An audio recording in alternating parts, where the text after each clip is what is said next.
टिक news.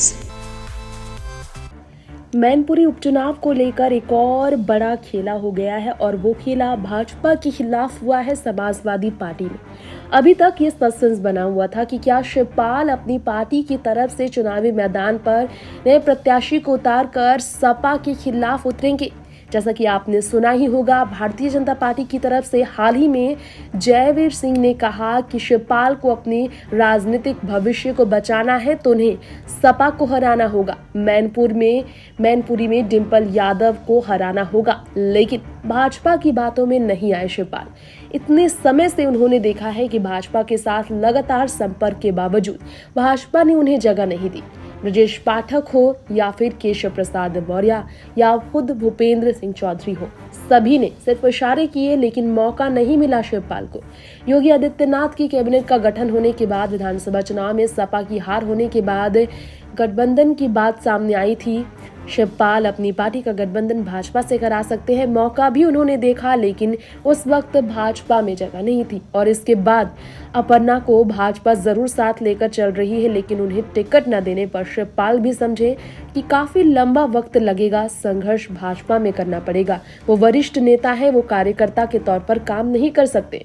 और इन सब के बीच हालात बदलते चले गए। अखिलेश के खिलाफ कई दफा नाराजगी जाहिर करने वाले शिवपाल मुलायम के निधन के तुरंत बाद अपने भतीजे अखिलेश के साथ हमदर्दी जताते नजर आए। भतीजे के साथ हर पल साए की तरह खड़े रहते नजर आए और सपा संरक्षक बनने को लेकर अपना रुझान भी व्यक्त किया।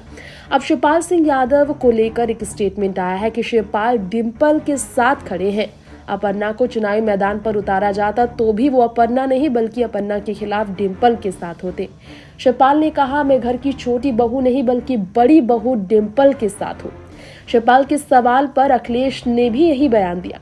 रामगोपाल यादव ने कहा कि शिवपाल ने कहा कि मैं छोटी बहू नहीं बल्कि बड़ी बहू के साथ हूं, तो अखिलेश ने सफाई में ये भी कहा, सभी से चर्चा के बाद, सभी से बात करने के बाद, विचार विमर्श करने के बाद ही ये तय हुआ है। किसी से कोई भी असहमति नहीं थी, जिसके बाद ही पत्नी को चुनावी मैदान पर उतारा गया है। हालांकि बयानबाजी के बीच शिवपाल ने लखनऊ में रहकर इलाज को लेकर किसी भी तरह की खबर नहीं दी।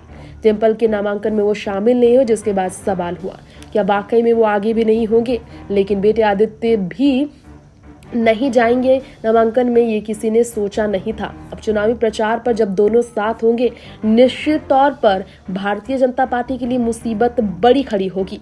इस बीच शिवपाल सिंह यादव गाजियाबाद के कार्यक्रम में जब पहुंचे और वहां पर जब उन्होंने कार्यक्रम में ये कहा कि फिलहाल इस पर किसी तरह की बात नहीं करना है। शिवपाल और आदित्य दोनों ही सैफई आए थे और उस वक्त उन्होंने नामांकन में शामिल होने को लेकर चुप्पी बनाई थी, तो सब समझ गए बहुत ही बड़ा फेरबदल होने वाला है। डिंपल को शिवपाल का समर्थन मिल गया है, जिससे पार्टी पूरी तरह से जीत की राह पर आगे बढ़ रही है। टिक न्यूज से तृप्ति की रिपोर्ट।